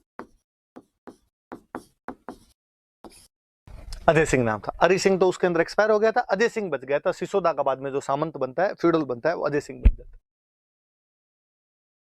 इनके मरने के बाद में अजय सिंह को एक बात पता चली, अरि सिंह की एक बात है बड़ी जोरदार सी, कि अरि सिंह जब राजकुमार हुआ करता था, अरि सिंह लक्ष्मण सिंह का बड़ा ही बड़ा बेटा था। जब ये राजकुमार हुआ करता था यहाँ का, मतलब सिसोदा के सामंत का बेटा, एक तरीके से कुंवर ही है, ये जब कुंवर हुआ करता था वहां का, एक दिन शिकार खेलने के लिए अपने साथियों के साथ में कहीं गया हुआ था, और जब घोड़े पे जा रहे थे तो एक कोई सुंदर सी लड़की और अपने खेत के अंदर जा रही थी, भैंसे वैंसे ली हुई उसके पास, भैंस की रस्सी उसने पकड़ रखी अपने पास में, और कोई अरि सिंह का एक साथी था और उसने उस लड़की को कुछ बोल दिया, पीछे छेड़ दिया, मतलब टोंट मारा उस पर कुछ भी। तो लड़की को बड़ा गुस्सा आया, और उसने जैसे ही बोला, लड़की ने के हाथ में वो रस्सी थी, उसने वो रस्सी फेंक के मारी, रस्सी फेंक के मारी तो घोड़े के पैरों में लगी, घोड़ा और घुड़सवार दोनों गिरे नीचे आके। हरि सिंह को बड़ा शानदार लगा, हरि सिंह को लगा यार ये लड़की बहादुर लड़की, मैं यदि इससे शादी करूं, इसके जो बेटा वो और कितना बहादुर। और कहते हैं हरि सिंह ने उससे वहां पे शादी कर ली। वहीं पे हाथों हाथ उनके घर पे गया, उसे पता चला किसकी क्या लड़की है, पता चला गाँव के कोई सामान्य से ही राजपूत है, उनकी लड़की है ये, तो उनसे शादी कर लेता है। पर उसे लगा यार मैंने तो अचानक यहाँ पे शादी कर ली, ये कोई बड़ी राजकुमारी भी नहीं है, पापा के पास गए तो पापा पता नहीं क्या कहेंगे, तो उसने उसको अलग ही रख दिया, और किसी को बताया भी नहीं कि ये मेरी वाइफ है और यहाँ पे रहती है। और उसके बेटा और हो गया एक, और जो बेटा हुआ था उसका नाम था हमीर। एक कौन सी मूवी है जिसके अंदर वो सारे भाई शादी नहीं करते हैं, प्रेस रावल अलग से एक वाइफ रख लेता है, अक्षय खन्ना का ही है ना, हलचल, हलचल मूवी होनी चाहिए शायद, तो वैसा सा कुछ हरि सिंह के साथ में। तो हरि सिंह वहां पे अलग से एक वो वाइफ उसकी और उसका बेटा हमीर यहाँ पे। अब पता चला कि साहब हरि सिंह युद्ध में लड़ता मारा गया, तो बेचारी वो अपने पीहर चली गई वापस अपने बेटे को लेके। अजय सिंह जब इधर सामंत बना, अजय सिंह को ये बात पता चली, यार मेरे भैया की एक ऐसे से शादी और की हुई थी, मेरे तो भतीजा और है।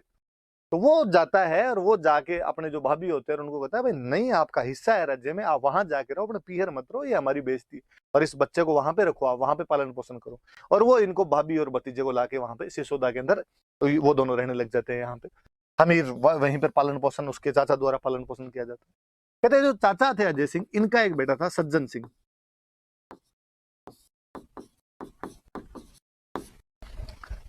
हमले हो रहे थे, एक बार को सिसोदा पर किसी का हमला हुआ, और सिसोदा पर हमला हुआ तो अजय सिंह ने सज्जन सिंह को कहा कि जा सज्जन, और जाके इन हमलावरों को भगा के यहाँ से। सज्जन सिंह गया, सज्जन सिंह से हमलावर नहीं भागे, वापस आ गया। हमीर छोटा था, हालांकि अजय सिंह का भतीजा था। अजय सिंह का हमीर तू जा यार इस बार। हमीर यार छोटा था, उसके बाद बावजूद बहादुर था, और हमीर जाके उनको भगा के आ गया। तो अजय सिंह ने कहा यार लड़का तो ये है, और उसने कहा वैसे ही मेरे सबसे बड़े भाई का बेटा है, इसलिए सिसोदा का सामंत जो अगला बनना चाहिए। मैं क्यों बना, क्योंकि भैया और पापा सब एक्सपायर हो गए, पर यदि भैया होते तो इनका ही कब्जा होता, तो मैं अगला सामंत है वो हमीर को ही बनाऊंगा। इसलिए अजय सिंह ने अपने भतीजा हमीर को यहाँ का सामंत बना दिया था। सज्जन सिंह नाराज हुआ, उसने कहा यार पापा किस बात के, तुम अपने भतीजे को दे रहे हो, चाचा के बेटे को दे रहे हो, मुझे तो दे ही नहीं रहे। और वो यहाँ से नाराज हुआ, उसने कहा मुझे सिसोदा नहीं दे रहे तो मैं तो रहूंगा ही नहीं, कहीं जाके नौकरी कर लूंगा। और सज्जन सिंह के लिए कहते हैं कि सज्जन सिंह महाराष्ट्र चला गया था। और इसी के पीढ़ी में आगे चलते चलते चलते चलते चलते चलते एक लड़का हुआ जिसने पूरे महाराष्ट्र पर बाद में राज किया था, महाराज छत्रपति शिवाजी। तो मैं कल आपको फिर बता रहा था कि शिवाजी जो है वो भी यहीं के थे, वो भी सिसोदा के गए हुए थे यहाँ से। इसलिए शिवाजी जब राजा बन जाते हैं तो कहते हैं कि मैं महाराणा प्रताप का वंशज हूँ, मैं सिसोदिया हूँ, मैं मेवाड़ का हूँ, मैं गुहिल हूँ, वो सब बात बताते हैं। तो ये भी थोड़ा सा आपने रिलेशन याद रखना, दिमाग में रहेगी बात। इधर अमीर यहाँ का सामंत बन जाता है। अमीर जब सामंत बनता है, उधर चित्तौड़ पर कब्जा किसने कर रखा? चित्तौड़ पर पहले खिजर खान आ गया, खिजर खान के बाद में मालदेव सोनगरा आ गया। मालदेव सोनगरा आया बाद इधर हमीर पर, अमीर को लगेगी यार ये अपने को चित्तौड़ वापस छीन। उधर 1320 में खिलजी डायनेस्टी समाप्त हो जाती, खिलजी वंश ही समाप्त हो जाता। आपस में लड़ झगड़ के मलिक काफूर नाम का उनका प्रधानमंत्री था, और उसने कई बेटों को मार दिया, कईयों को अंधा कर दिया, फिर फाइनली वो भी मर गया। यूं करके 1320 में खिलजी डायनेस्टी खत्म हो गई, नई तुगलक डायनेस्टी आ गई। जैसे तुगलक डायनेस्टी आई तो जो मालदेव सोनगरा था उसको वहां से सपोर्ट मिलना दिल्ली से बंद हो गया। हमीर को लगा अब मौका है, हमीर ने अपने आसपास के लड़कों को इकट्ठा किया और उसने मालदेव सोनगरा को तंग करना शुरू किया। और कहते हैं फिर फाइनली मालदेव सोनगरा की भी मृत्यु हो जाती है, और मालदेव सोनगरा का बेटा था बनवीर सोनगरा, उसके 2-3 बेटे थे। कोई तो कहता है इसने बनवीर सोनगरा से, या उसके एक बेटे का नाम और था जैसा सोनगरा, जो जैसा ऑप्शन में है वैसा आप तो कर लेना आपने, ऐसा कोई या तो उसका बनवीर नाम का जैसा नाम के बेटे थे, वो चित्तौड़ को यहाँ पे संभाल रहे थे। हमीर एक दिन हमला करता है, उनको यहाँ से भगा देता है और भगा के चित्तौड़ पर कब्जा कर लेता है। क्योंकि हमीर कहां से गया? सिसोदा से गया था। हमीर सिसोदा से गया था और उसने चित्तौड़ पे जाके कब्जा कर लिया, इसलिए हमीर के बाद में जितने राजा बने वो सिसोदिया हो गए। वंश तो गुहिल ही है, लेकिन गुहिल की वंश की कौन सी ब्रांच आ गई? तो सिसोदिया ब्रांच आ गई। सिसोदिया क्यों कहा जाता है? क्योंकि सिसोदा से गए थे। मैंने और बताया कि पहले चित्तौड़ वाले रावल लगाते थे, सिसोदा वाले राणा लगाया करते थे। हमीर सिसोदा से गया था, इसलिए हमीर ने बाद में राणा लगाया करता था, राणा हमीर का कब्जा हुआ। क्योंकि चित्तौड़ का पूरे का राजा बन गया, इसलिए उन्होंने नाम क्या किया, महाराणा लगाने शुरू कर दिए थे। तो ये राणा लगाने वाला या महाराणा लगाने वाला पहला जो कोई चित्तौड़ का राजा हुआ था, तो पहला राजा हमीर ही हुआ था। शुरुआत में राणा टाइटल मिलते हैं, धीरे धीरे महाराणा मिलने लग जाते हैं। हालांकि ऐसा भी कोई अलग अलग डिवाइडेशन नहीं है। हमीर के नाम में गौरी शंकर हीराचंद ओझा अपने सबसे बड़े इतिहासकार हैं, उन्होंने उसके नाम के आगे महाराणा लिखा है। तो आप राणा महाराणा कुछ याद रख लें, ये टाइटल हमीर के बाद में मिलने लगता है। उसके बाद में सिसोदिया कहलाने लगते हैं। ये अपने वो रीजनिंग वाली सी बात है। हम नहीं पढ़ते कि कहता है वो सभी फूल पत्ती है और सभी पत्ती फूल नहीं, ऐसे आते हैं। तो आप वो कह सकते हो कि सभी सिसोदिया गुहिल है पर सभी गुहिल सिसोदिया नहीं, कि गुहिलों में सिसोदिया केवल कौन से हैं? जो सिसोदा के थे। अब चूंकि इसके बाद में सारे राजा यही बने, टिल इंडिपेंडेंस, आजादी तक के सारे राजा यही बने, इसलिए आजादी तक के राजाओं का टाइटल आपको राणा महाराणा ही मिलेगा, सारे के सारे अपने को सिसोदिया कहते हुए मिलेंगे। तो ये हमीर से अलग हुए थे बाद में, हमीर की पीढ़ी आगे चलने लग गई थी। और उसने बनवीर सोनगरा का दो या जैसा सोनगरा, दोनों ही नाम मिल जाते हैं, ऐसा कोई है नहीं। इतना इस पे लोड भी नहीं लेना कि एग्जैक्टली कौन सा क्या मानना है, जो ऑप्शन में उसके अनुसार कर लेना। और इनको हरा के वहां पर उसने हमीर ने वापस कब्जा कर लिया था। अब मैंने बताया कि उधर तुगलक डायनेस्टी आ गई थी। जब उधर तुगलक डायनेस्टी आ गई तो तुगलक डायनेस्टी में एक राजा हुआ था मोहम्मद बिन तुगलक। कहते हैं कि ये जैसा मोहम्मद बिन तुगलक के पास चला गया और इसने जाके मोहम्मद बिन तुगलक को कहा कि यार ये था तो हमारा चित्तौड़ और हमीर ने कब्जा कर लिया, तू सहायता कर। मोहम्मद बिन तुगलक ने अपनी सेना भेज दी। हमीर बड़ा बलशाली आदमी था। हमीर गया, सामने जाके सेना से लड़ाई करता है और मोहम्मद बिन तुगलक की सेना को हरा देता है। कहते हैं अपने बांसवाड़ा के अंदर एक जगह पड़ती है सिंगोली,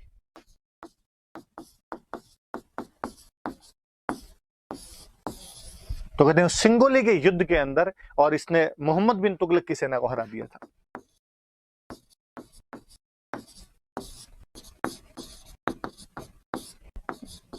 और आप देखोगे भी ये समकालीन भी।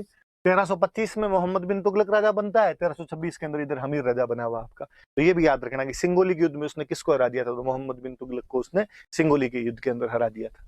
अब मैं लो वापस उस पर जाके आपको बातें बताता हूँ। दो बातें याद रखना, एक तो हमीर ने चित्तौड़ पे कब्जा किया, हमीर सिसोदा का है इसलिए सिसोदिया हो गए, राणा टाइटल लगना शुरू हो गया। अब देखो वापस देखते हैं अपने, सॉरी, आपने कहा कि अपने को एक तो पढ़ने विजय अभियान। तो विजय अभियान कौन कौन से हो गए? अब मैं विजय अभियान कहूं तो एक तो मैं कह दूंगी इसने चित्तौड़ पे कब्जा किया सोनगरों करा के, एक मैं कह दूं कि इसने सिंगोली के युद्ध में मोहम्मद बिन तुगलक को हराया, और चित्तौड़ पे कब्जा करने के बाद में हो गए सिसोदिया, और उसके बाद में इनका टाइटल हो गया राणा या महाराणा। ये टाइटल लगाना शुरू कर दिया। अब चूंकि राजा बना तो इसने कहा यार यहाँ पर एक मंदिर बनवाते हैं, तो इसने मंदिर बनवाया चित्तौड़ के अंदर, अन्नपूर्णा माता का मंदिर बनवाया। यह अन्नपूर्णा माता का एक नाम हो रहा है बरबड़ी माता। और इनकी बातें मेवाड़ वाले बहुत ज्यादा पूजा करते थे, राजा महाराजा, इसलिए अन्नपूर्णा माता के लिए कहा जाने लगा कि ये मेवाड़ के जो राजा थे, मेवाड़ के जो गुहिल थे, उनकी इष्ट देवी है, उनकी टोटलरी डेटी है, उनकी इष्ट देवी मानी जाती है। फिर किसी ने कहा भाई तो इनकी कुल देवी कौन सी, इनकी क्लेन डेटी कौन सी है, तो कहा इनकी जो कुल देवी है वो है बाण माता। तो ये याद रखना आपने कि मेवाड़ के गुहिलों की कुल देवी कौन सी है, कि बाण माता। मेवाड़ के गुहिलों की इष्ट देवी कौन सी है, तो अन्नपूर्णा माता है। अन्नपूर्णा माता का नाम और क्या, बरबड़ी माता। फिर किसी स्टूडेंट के दिमाग में सर ये क्या है, किसी को कुल देवी बता देते हो, किसी को इष्ट देवी बता देते हो, क्या अंतर होता है, कोई टोटलरी डेटी है, कोई क्लेन डेटी है। सिंपल सा, किसी भी कुल, डायनेस्टी, वंश जो होता है उसकी एक देवी होती है, परमानेंट देवी होती है, वो तो होती है उसकी कुल देवी। उस कुल के लोग जहां जहां जाके रहने लग जाते हैं, वहां वहां किसी एक लोकल देवी की और पूजा करने लग जाते हैं, वो होती है उनकी टोटलरी डेटी। तो वो तो हो गई अन्नपूर्णा माता। अब भले गुहिल वो नेपाल रहे, भले वो महाराष्ट्र रहे, भले वो मेवाड़ रहे, उनकी कुल देवी तो सबकी कौन सी है, बाण माता। पर नेपाल वालों ने एक अलग पूजा की, महाराष्ट्र वालों ने एक अलग पूजा की, मेवाड़ वालों ने एक अलग पूजा की, वो उनकी होगी इष्ट देवी। वो कौन सी है, उनकी अन्नपूर्णा माता या बरबड़ी माता। और इनका मंदिर किसने बनवाया था, हमीर ने इनका मंदिर बनवाया था। और क्या चीजें हम पढ़ते हैं, देखो अपने